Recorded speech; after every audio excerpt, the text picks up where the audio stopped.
Hello and welcome to How to Start, Grow and Monetise Your Podcast with me, James Burton, him, the podpreneur and the owner of the world's flashiest shirts, Alex, the Gunner Chisnell. Have you got a good drive on you? I have now. I changed my driver last year and it's transformed my game. Well, there you go. If you golf and podcast insights rolled into one podcast. I won't tell you what the driver is. You can ask me. You can DM me. Wow, what a hook. Let's see how many... If anyone, please, if you're listening to this episode, just DM me just so it feels good. Literally added 50 yards to my game. Right, we're not talking about golf, Chisnell. Sorry. Today on the podcast, we're going to talk about podcast guesting as a strategy to grow your podcast organically. Before we jump into the content, just a quick one to say, if you are looking to start to find out how to launch your own successful podcast, you can check out our brand new podcast course. It's called yourpodcastcourse.com. And you can, oh nice, I didn't realise we had like a tagline thing going. Yourpodcastcourse.com. I like that. If we have any listeners at the end of this podcast episode, it'll be a miracle. Where did you come up with the URL for that? I'm amazed no one else has got the URL, yourpodcastcourse.com. I'd love to say that it was my own insight. It was GoDaddy suggested it. Everything I put in, they're like, no, you can't have that, idiot. Obviously, that one's gone, you twerp. How about this one? I was like, that is a really good one, isn't it? Yourpodcastcourse.com. There you go. Like I'm sorry, I wasn't ready for the .com, but you say it. Yourpodcastcourse.com. We can only do it one way. Anyway, we're going to talk about podcast guesting in this episode and how it can be a great hack. And we're going to talk about it with a very fresh perspective because you did it literally yesterday. I only did it yesterday. So why would you appear as a guest on somebody else's podcast, and what value does it bring to your podcast? The reason I was doing it specifically, and which is a reason I think everybody should be doing this, is that I'm relaunching my original podcast, Screw It, Just Do It, which great podcast. Go and check it out. 8 years. And for me, the way I'll explain this, so that was my primary reason to do it, okay? To maximize the impact of relaunching this podcast, okay? To get more people aware that I'm relaunching it. So, look, if you're on a podcast, you're being listened to on Spotify, on Apple, on Amazon, you're being watched on YouTube, etc. Well, guess what? If you're on someone else's podcast talking about yourself and your podcast, well, guess what? Easiest way somebody can find out about what you're talking about is to go on Spotify and Apple, which they're already on, whatever podcast they're listening or watching, and find your podcast. Whereas if they discover you on Instagram, TikTok, etc., talking about your podcast, you've got to jump across a platform, and we know it's hard. It's hard, and we know that, you know, that not the exact numbers, but we can remember especially going back to the Clubhouse days, which they linked it to your Instagram and Twitter, I think. That's right. Do you remember that? Yeah. So we built our followings on, Instagram and X used to go up, Twitter back in the day, but you would lose a percentage, like a big percentage of people. So the easiest way to get more awareness about your own podcast, be that launching it, relaunching it, new season coming out, big guest coming out, get on other people's podcasts within your niche. And there'll be a couple of niches, obviously a couple of categories. Like for me, Screw It, Just Do It is an entrepreneurship podcast until I decided to muddy the waters a little bit and start interviewing BMXers and canoeists and skiers and rugby players. But we won't talk about that on this podcast. But I'm going to be looking to get on podcasts that are in the entrepreneurship niche, in the careers niche, in the business niche, all of those kinds of things.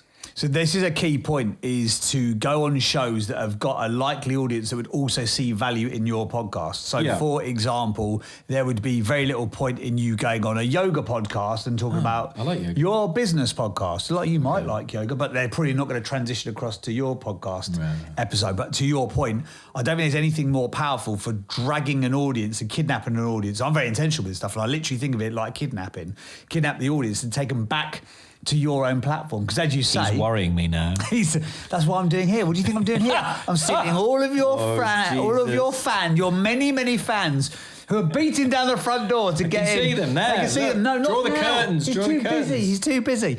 But like you say, it's so easy for somebody, if they are a podcast listener, if they're already a fan of somebody's show, they can literally press a button, and this is what I would say, encourage or insist politely on them including a link directly to your show. Then they are literally a click away on a podcast platform, the platform that they're already using, to consuming your content. And it's far more natural than paying for an ad on Spotify, for example. So you're listening to a podcast and an ad will come up about your podcast, for example. Yeah. It's far more natural for you to be a guest on a podcast talking about, yourself, your journey. Your podcast will come up into that conversation because you will make sure it comes up in that conversation.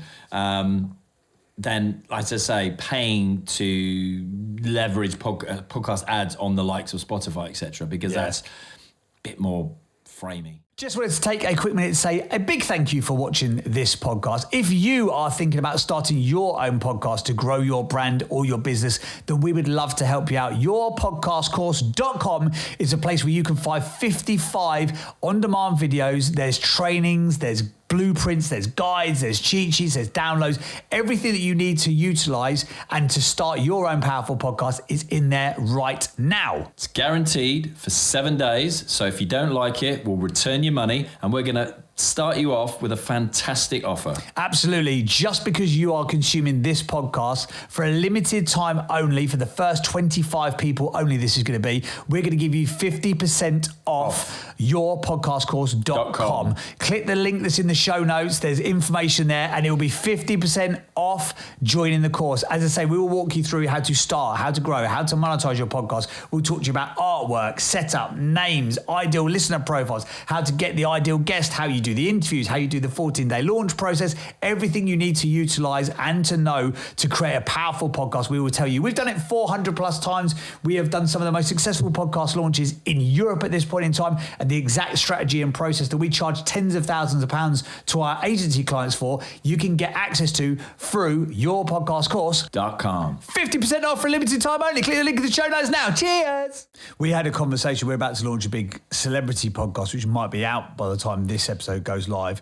But we were talking with the sort of the wider team the other day, and they've, because of the sort of the some of the people around the project, they're used to doing like mainstream press. Oh, we need to get a PR in. We need to do press for the podcast. I went, why?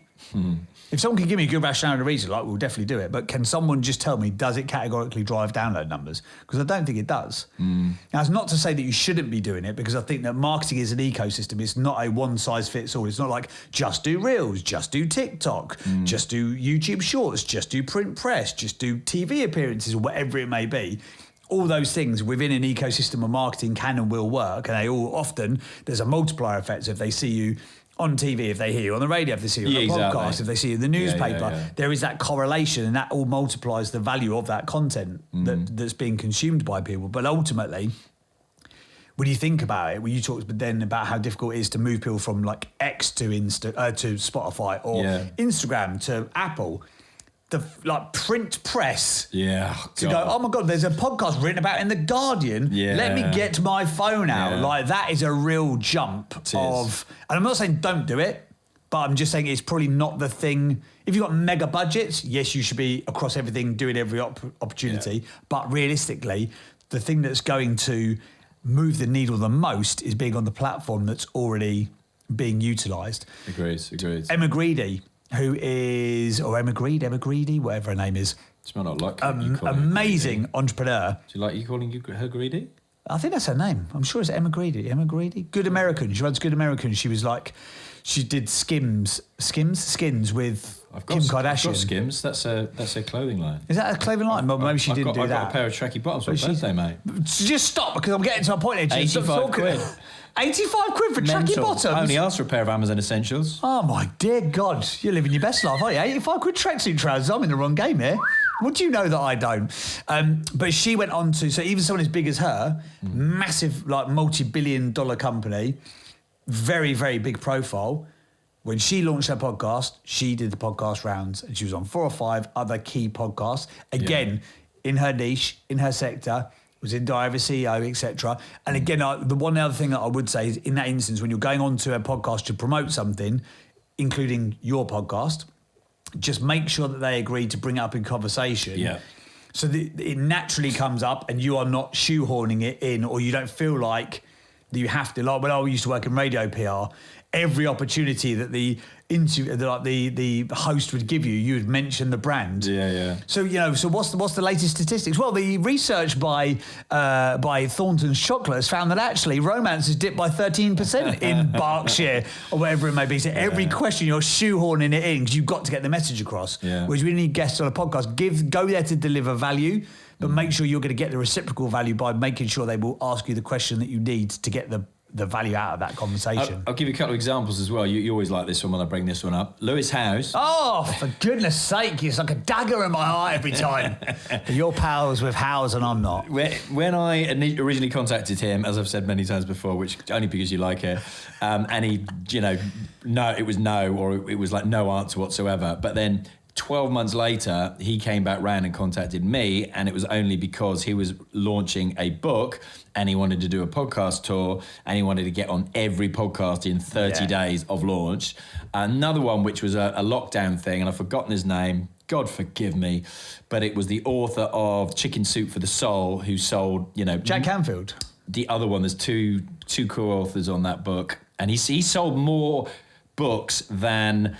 Harry Potter author, what's she called as well? Oh, I know the fella you're talking about. Anyway, older dude, lovely guy. Did you interview him and his wife? I did. Yes, I had them on my podcast as well. I still can't remember the name. Because they said they would normally combine their love of travel with their love of writing books, and they would go, right, we're going to go to China for a month and we're just going to go to bookstores and do the bookstore signing. And because of COVID and lockdown, they were like, this is what we've decided to do instead, and we found your podcast and we'd like you to host us and we can talk about our book on there.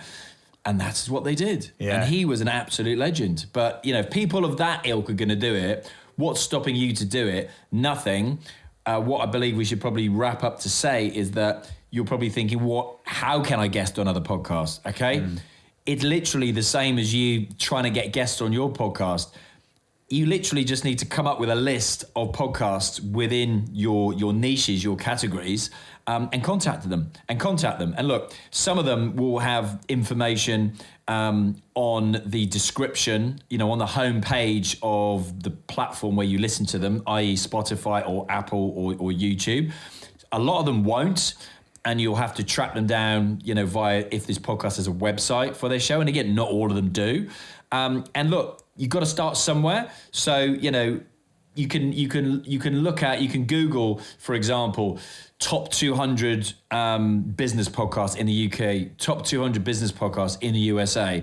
And that chart will change daily. Yeah. Okay. So you will find new shows coming up all the time. And don't obviously try and pitch yourself to get on Diary of a CEO on day one. Get sensible about this. Shouldn't. Oh, that's why they keep ghosting me. And again, my last point, I'll let you have a word. Don't worry, I'll let you have a word, is follow up. No one follows up, as I say, for anything in life, okay? Yeah.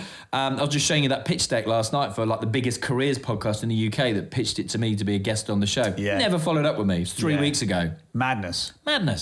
They say it in sales. I'll let you have a word now. The magic madness, that was it? Yeah, madness. Done. The magic's in the follow-up, isn't it? Magic's in the follow-up. There's a couple of different platforms that you can go to if you want to be on podcasts. There is Guestio. Matchmaker. Guestio is one. Matchmaker.fm and Podbooker. Not that one. It's a different website. Podbooker.com. Podbooker. Oh my God, nobody check my search history. It's my private business, guys. Thank you for listening to this latest episode of Start, Grow and Monetize Your Podcast. We now have a course called yourpodcastcourse.com.